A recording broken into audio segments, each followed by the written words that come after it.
The quantum drill pierced through the final layer of crystallized sediment, and Professor Elena Rodriguez felt her heart skip as the scanner readings spiked beyond anything they had recorded in 3 months of excavation.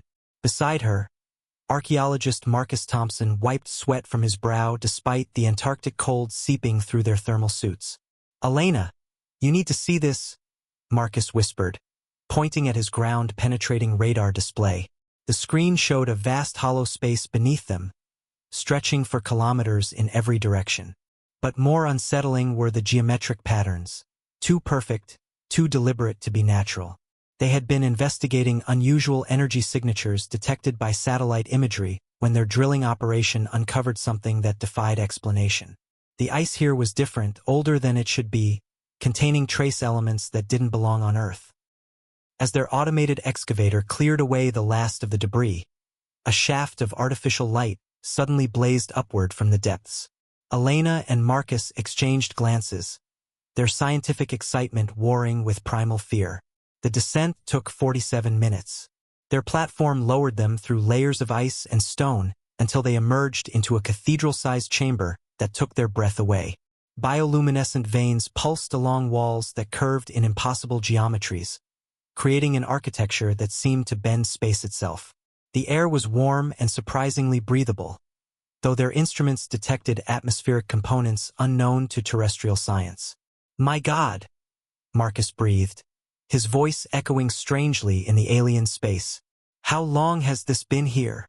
Elena consulted her dating equipment, then rechecked the readings with trembling fingers. "The ice above suggests at least 50,000 years. But these materials—" She paused, struggling to accept what her instruments were telling her. "They're showing isotopic signatures that predate the formation of our solar system." They moved deeper into the city, for that's what it clearly was. Structures rose around them like frozen music, their surfaces covered in symbols that seemed to shift and change when viewed peripherally. At the city's heart stood a massive spire that hummed with dormant energy, its tip disappearing into the chamber's ceiling. Marcus approached one of the symbol-covered walls, running his gloved hand along its surface. The moment his fingers made contact, the entire city awakened. Light cascaded through the streets like liquid fire, and a low harmonic tone filled the air, resonating in their bones. "Elena, move!" Marcus shouted as pillars of energy began rising from the ground around them. But Elena stood transfixed, staring at a holographic display that had materialized before them. Images flowed across its surface, star maps, planetary systems, and what appeared to be historical records. She watched in awe as the display showed the migration of a species across the galaxy, their arrival on Earth during the Pleistocene epoch, and their eventual departure when the Ice Age began. "They were refugees," she whispered, "running from something that was consuming their home worlds." The hologram shifted, showing darker images now, vast geometric ships that devoured planets, leaving only empty space behind. The alien refugees had hidden here, waiting for the danger to pass, but something had gone wrong.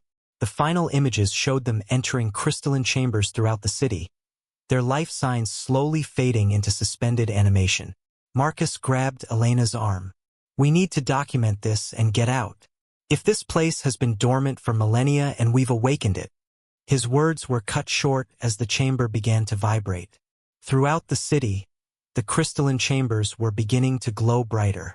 After 50,000 years, the ancient refugees were stirring.